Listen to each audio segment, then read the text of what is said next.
할렐루야. 우리 할렐루야 찬양대의 찬양과 신뢰악단의 연주 하나님께서 기쁘게 받으신 줄로 믿습니다. 오늘은 교회학교 여름생활학교로 원포인트 설교가 아닌 각각 주제별로 설교를 하게 돼서 작년들도 여름 계절에 맞는 설교를 하게 됐습니다.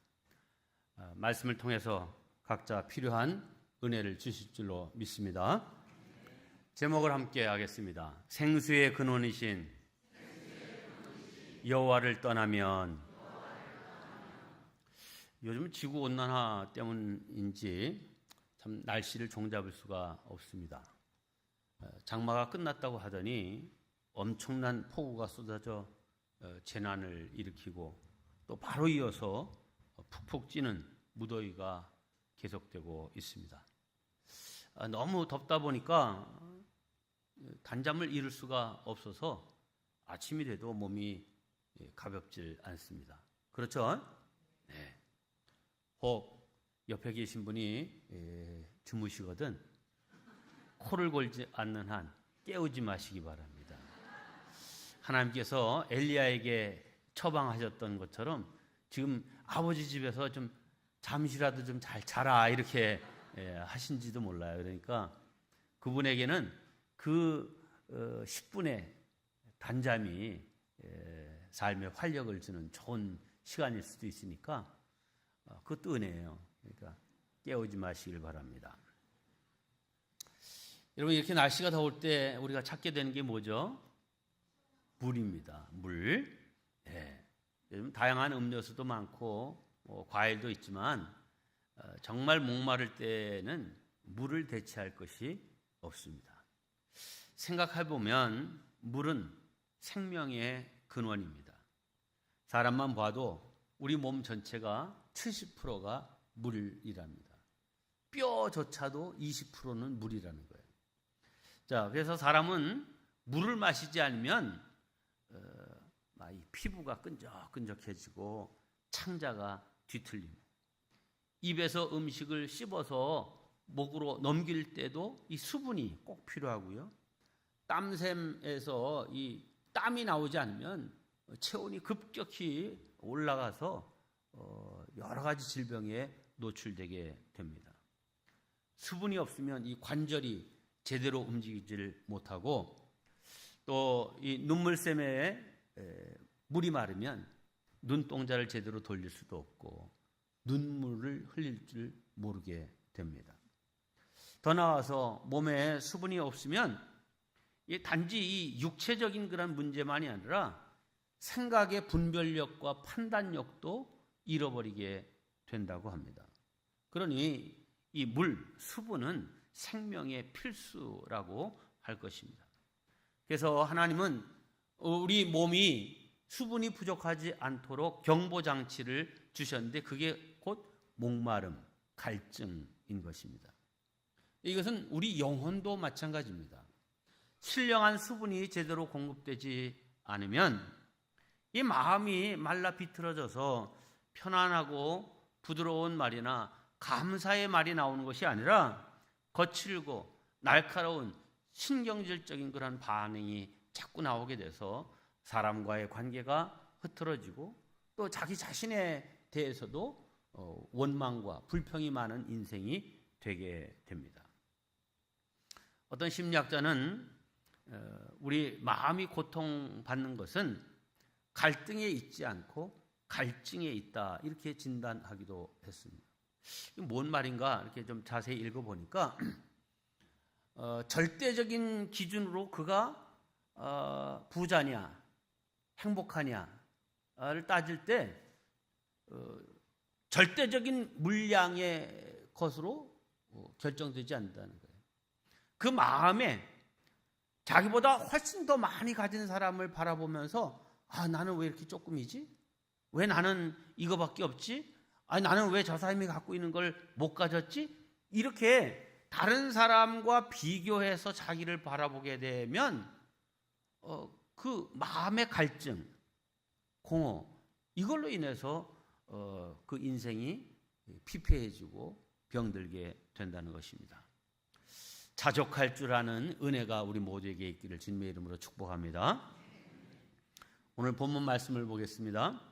6절에 한 나무가 소개되고 있는데 바로 떨기나무입니다. 화면에서 보시는 이 나무가 떨기나무입니다. 광야에 황량한 잎사귀가 있나요? 한 개, 두 개 붙어 있긴 하네요. 그런데 참 저런 떨기나무, 당당한 거목과 비교하면 참으로 초라하고 볼품 없는 그런 나무입니다. 나무라고 하기보다는 그냥 덩굴이라고 표현하는 것이 옳을지도 모릅니다. 자, 이런 떨기나무가 된 까닭은 그 삶의 자리가 척박하기 때문이기도 하지만 그 나무의 뿌리가 물 근원에까지 제대로 내려가 있지 못하기 때문입니다. 이런 떨기나무 같은 존재를 오늘 성경에서는 하나님을 떠난 이스라엘 백성들의 모습을 이 떨기나무에 비유하고 있습니다. 하나님의 은혜에 다 있지 못한 서구 교회들의 모습이 그렇고 점차 우리 한국 교회도 이 거목과 같은 그런 큰 나무로 성장했다가는 금세 이렇게 떨기나무 수준으로 자꾸 떨어져 가고 있지 않는가 하는 염려와 걱정이 있습니다. 자, 그러면 이런 떨기나무로 전락하거나 아니면 큰 거목으로 자라가는 그 분기점은 어디에 있는가? 오늘 본문은 우리에게 그 답을 주고 있습니다. 그것은 우리가 무엇에 마음을 두고 사느냐, 여기에 따라서 달라진다는 것입니다. 즉 생수의 근원이신 하나님께 마음을 두고 사느냐, 아니면 곧 다시 목마를 인간과 세상에 마음을 두고 사느냐, 여기에 따라 떨기나무가 될 수도 있고 큰 거목이 될 수도 있다는 것입니다. 자, 오늘 5절 말씀을 보겠는데 여기에는 우리 사람을 가르치는 히브리어 단어가 3번 반복됐는데 다 각각 다른 단어로 사람을 표현하고 있습니다. 우리 말에는 2번은 사람, 1번은 육신으로 표현됐지만 이 3 단어가 다 각기 다른 단어입니다. 뭐라고 되어 있습니까? 무릇 사람을 믿으며 육신으로 그의 힘을 삼고 마음이 여호와에게서 떠난 그 사람은 저주를 받을 것이라, 이렇게 했어요. 맨 앞에 있는 무릇 사람을 믿으며 라고 하는 여기에서는 아담이라고 하는 히브리어를 썼습니다. 이 아담이라는 말은 고유명사로 최초의 인류, 첫사람 아담을 뜻하기도 하지만 이 보통 명사로 쓰일 때는 일반적인 사람, 특별히 피조물인 인간, 창조주에 대비되는 피조물인 인간을 얘기할 때 이 아담이라고 하는 단어를 썼습니다. 자, 무릇 사람을 믿으며 그랬는데 이 무릇 피조물인 사람을 믿으며 라고 하는 그런 말이죠. 그러니까 이 말을 해석하면 사람은 다만 피조물일 뿐인데 그를 신뢰와 믿음의 대상으로 삼아서는 결코 안 된다라고 하는 그런 뜻입니다.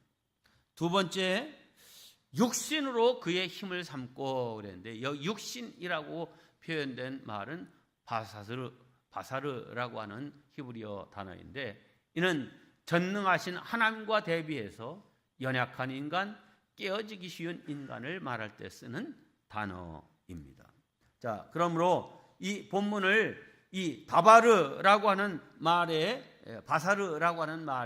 이제 맞춰서 해석을 하면 깨지기 쉬운 연약한 인간을 자신을 보호해 줄 힘으로 의지하는 것은 어리석은 일이다 라고 하는 그런 뜻입니다.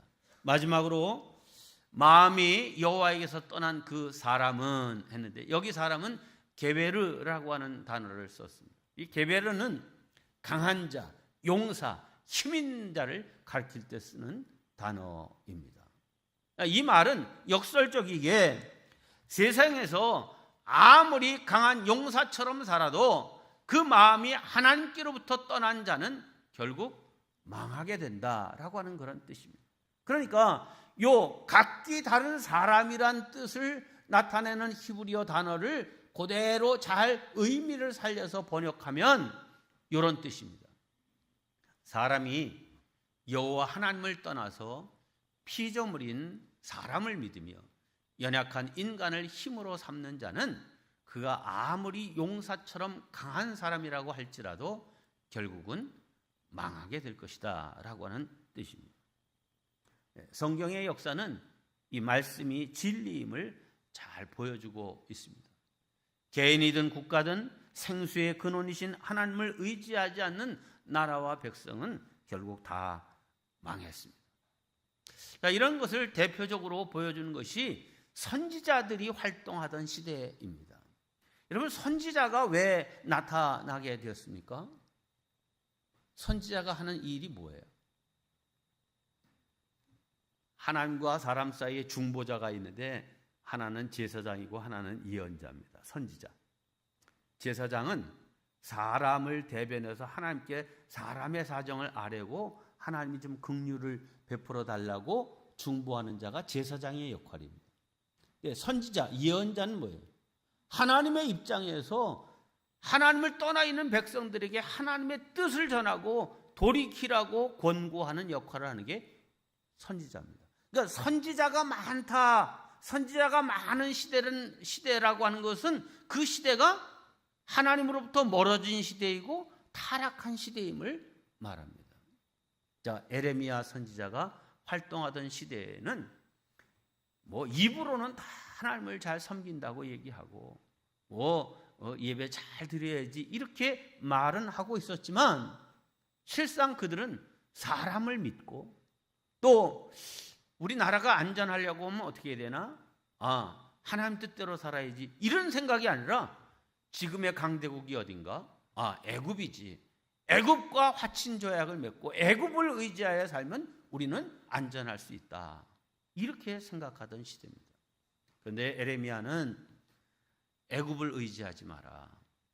애굽 의지하지 말고 하나님께로 돌아오라. 이렇게 권고합니다.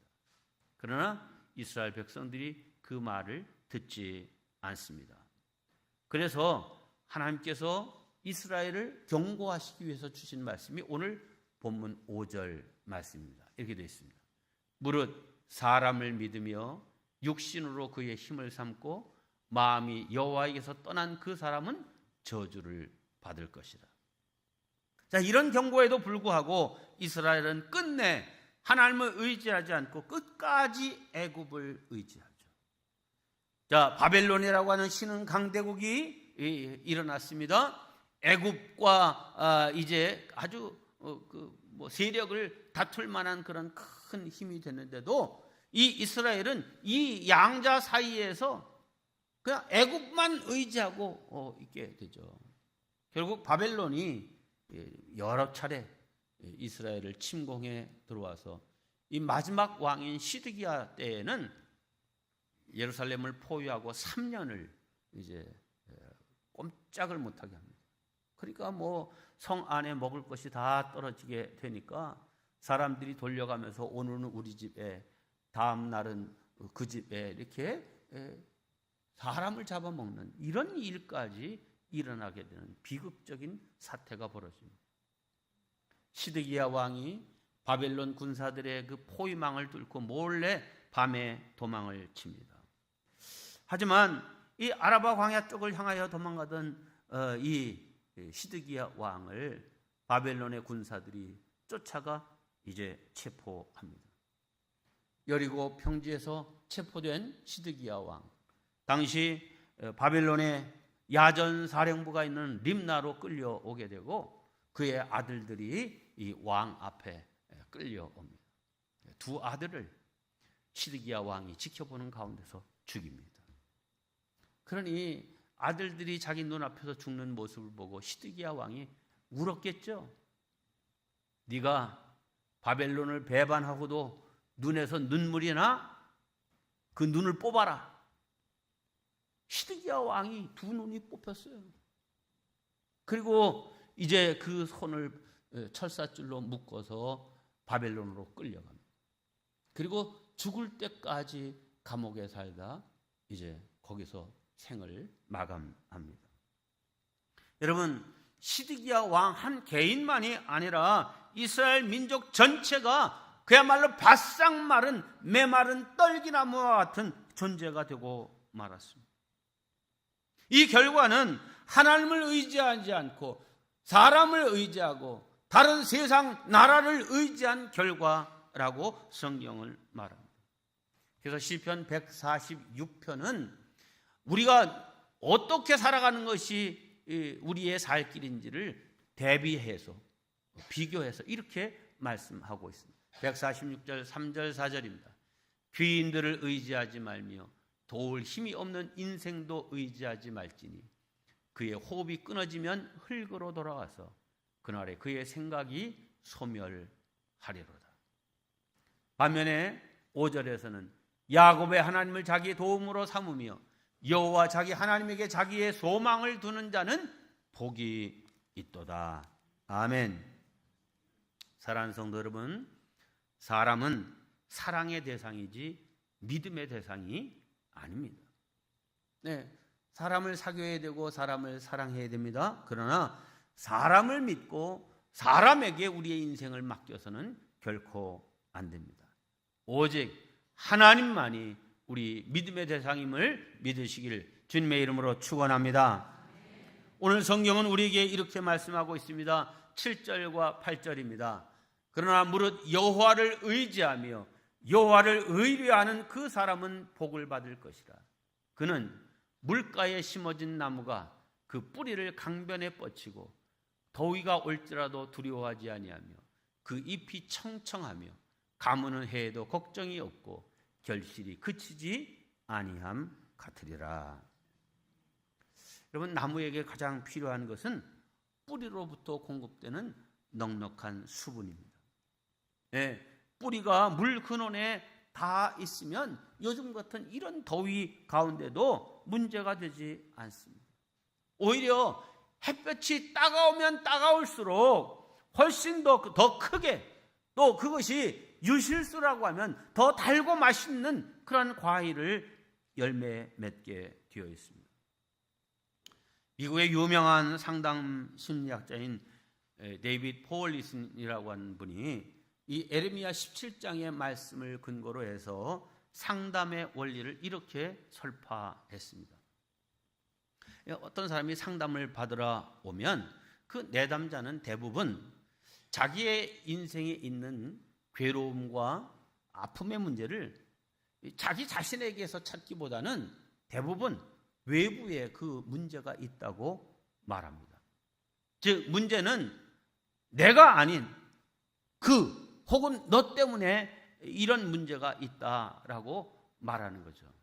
그러면 상담자는 이 내담자가 얘기하고 있는 너를 어떻게 대할 건지, 어떻게 이제 다룰 것인지, 여기에 대해서 얘기해서는 절대로 그 문제가 해결되지 않는다는 거예요. 그래서 상담자는 그 내담자가 얘기하고 있는 외부적인 요인에 집중하지 말고 이 내담자의 인생의 뿌리에 그 내적으로 어떤 문제를 갖고 있는지를 잘 분별하고 살필 줄 알아야 근원적인 문제를 해결해 줄 수 있다는 것입니다.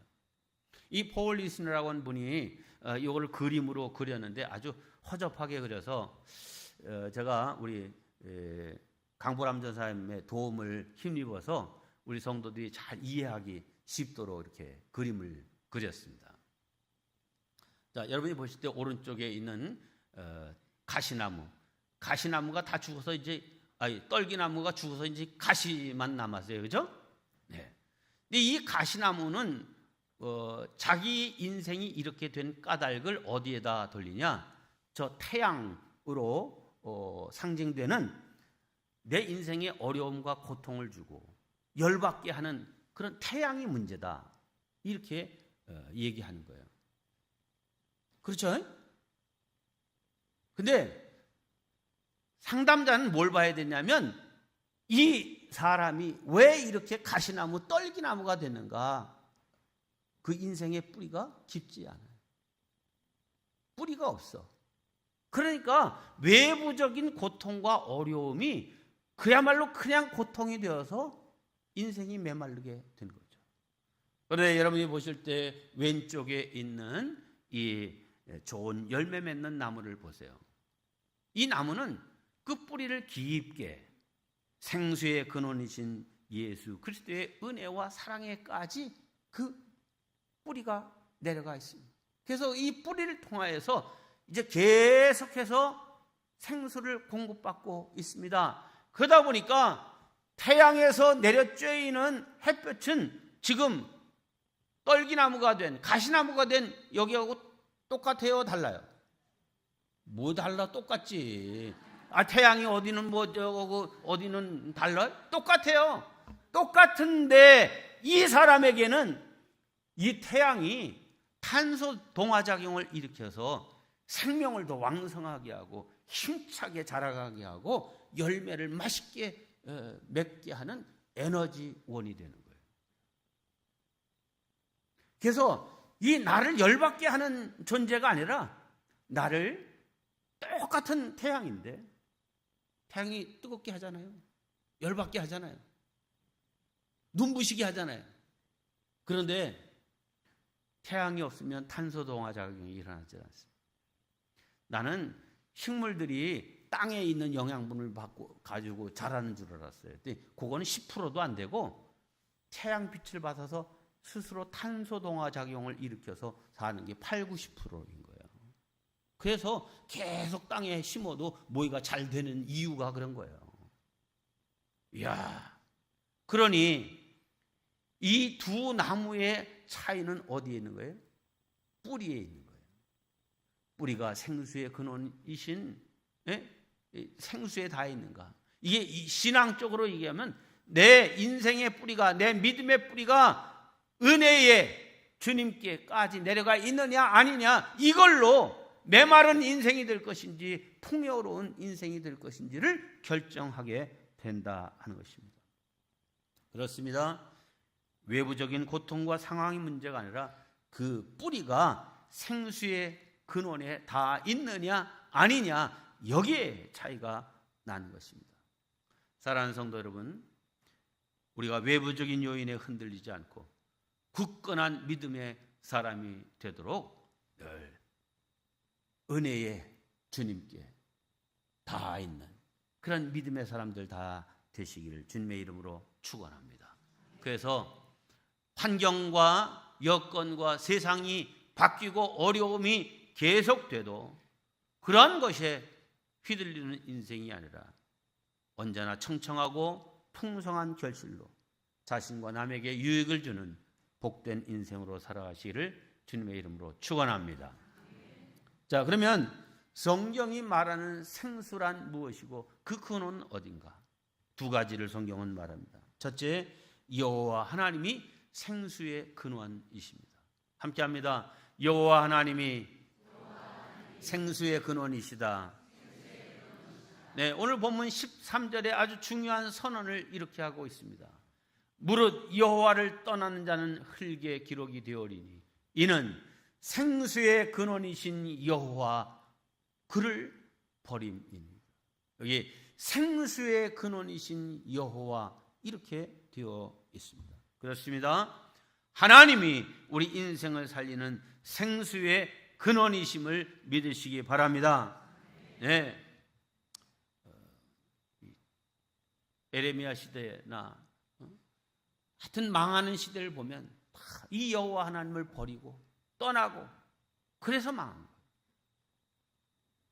하나님을 꼭 붙들고 주님과 가까이 날마다 주님과 함께 걸어가는 저와 여러분 되시기를 주의 이름으로 축원합니다. 두 번째, 생수는 성령을 가리킵니다. 함께합니다. 생수는 성령이시다. 요한복음 7장을 보면 예수님께서 친히 이렇게 말씀하셨습니다. 우리 한 목소리로 봉독합니다. 누구든지 목마르거든 내게로 와서 마시라. 나를 믿는 자는 성경의 이름과 같이 그 배에서 생수의 강이 흘러나오리라 하시니 이는 그를 믿는 자들이 받을 성령을 가리켜 말씀하신 것이라. 아멘. 여기 생수의 강, 그건 곧 성령. 빨간 글씨로 쓴 게 딱 일치되는 말씀입니다. 그러므로 이 성령이 생수시다. 그러니까 우리가 성령 받기를 사모해야 되는 거예요. 성령 충만하면 외적인 그런 요인이 아무리 어렵고 힘들어도 상황은 달라지지 않았는데 담대할 수 있습니다. 승리할 수 있습니다. 마가의 다락방에서 기도하는 가운데 성령 충만함을 받은 120명의 사람들, 똑같이 핍박은 있어요. 어려움이 있어요. 그런데 담대히 두려워하지 않고 나왔어요. 그러니까 사람들이 이 사람들을 보고 쟤들 술 취했나? 미쳤나? 이렇게 얘기를 한 거예요. 상황이 바뀐 것이 아니라 이 속이 변한 거예요. 여러분, 성령 충만함을 받아 시들어가는 거라냐? 여름에 지금 이제 조금 있으면 배추 심겠죠? 이제 김장 배추 이제 심어요? 아닌가? 90일 배추 이제 심을 때요. 60일 배추가 아니라. 그 배추 심으면요. 처음에는 그냥 배추 잎사귀가 그냥 조그맣게 이렇게 나오다가 점점 이렇게 나오다가 마이면 이제 이 가을 초입이 돼가지고 비가 안 오고 그냥 가물면요. 배추 잎사귀들이 올라갔다 쭉 쳐져가지고 그냥 이러고 있어요. 그런데 비가 한번 쫙 쏟아지고 나면 그 이튿날 아침에 딱 가서 보면 쫙, 아유, 이게 생수를 마셨느냐 안 했느냐 이 차이인 거예요. 성도들도 예수 믿는다고 하는데 그냥 꼭 그냥 축 늘어진 배춧잎 사기처럼 아이고, 벌써 또 주일이야. 아우, 왜 이렇게 주일은 자주 와? 여러분, 그런데 성령 충만하면 교회 가는 게 즐겁고 예배가 사모되고 은혜로 이 속 사람이 늘 새롭게 되는 것입니다. 여러분 다 성령 충만하시길 주님의 이름으로 축원합니다. 자, 이 생수의 근원이신 하나님을 가까이 하는 방법 두 가지 간단합니다. 첫째, 말씀을 가까이 하는 삶을 살아야 됩니다. 함께합니다. 말씀을 가까이 하자. 하나님의 말씀이 생수이시니 그 말씀을 가까이 해야 돼요. 즉 매일매일 하나님의 말씀을 읽고 묵상하는 삶을 꾸준히 해야 되는 거예요. 두 번째, 기도함으로 하나님을 가까이 할 수 있습니다. 함께합니다. 기도함으로 하나님을 가까이 할 수 있다. 네, 기도는 하나님의 능력을 내 인생으로 끌어오는 파이프라인과 같은 것입니다. 여러분, 그래서 이 두 가지를 한꺼번에 잘 할 수 있는 때가 예배고 특별히 새벽 기도입니다. 새벽 기도에 오면 말씀을 듣죠. 또 기도하게 되죠. 그러니까 말씀을 통해서 우리가 이제 심령에 힘을 얻고 기도를 통해서 하나님의 생수가 내 인생 속에 들어오게 되는 거예요. 네, 현대사회가 복잡해서 너 나를 막론하고 다 새벽 기도를 할 수 있냐? 할 수가 없어요. 저도 잘합니다. 그래서 우리 교회는 참 친절하게 밴드에 그날 새벽 기도 요약해가지고 그냥 글로 올려드리지. 또 영상으로 싹 다 해드리죠. 뭐 라이브로 딱 보시면 제일 좋겠지만 그렇지 못해도 여러분이 시간을 정해서 하루에 내가 새벽 기도는 못해도 아침 기도로 하겠다. 점심 기도로 하겠다. 혹은 저녁에 하겠다. 여러분이 매일매일 말씀을 묵상하고 또 그 말씀 붙잡고 기도하는 이런 영의 양식을 잘 먹고 마시는 그런 사람들이 되셔서 그냥 비리비리 시들어가는 떨기나무 같은 인생이 아니라 늘 푸르고 아름다운 열매를 계절마다 맺는 복된 믿음의 사람들, 거목들이 다 되시길 주님의 이름으로 축원합니다. 기도하겠습니다. 하나님 아버지, 우리 모든 성도들 하나님만 의지하는 사람들 되게 하여 주시옵소서. 인생의 뿌리를 주님께 내리게 하여 주시옵소서. 그 길만이 우리가 사는 길이요, 그 길만이 행복을 누리는 인생이 되는 것을 깨닫게 하여 주시옵소서. 말씀 읽고 암송케 하시고 무릎 꿇어 기도하게 하시어 성령 충만히 받게 하여 주시옵소서. 그리하여 불황이 와도 침체가 와도 실패가 올지라도 두려워하지 않고 오히려 더 잎이 청청해지고 열매가 그치지 않는 복된 인생 되게 하여 주시옵소서. 예수님의 이름으로 기도하옵나이다. 아멘.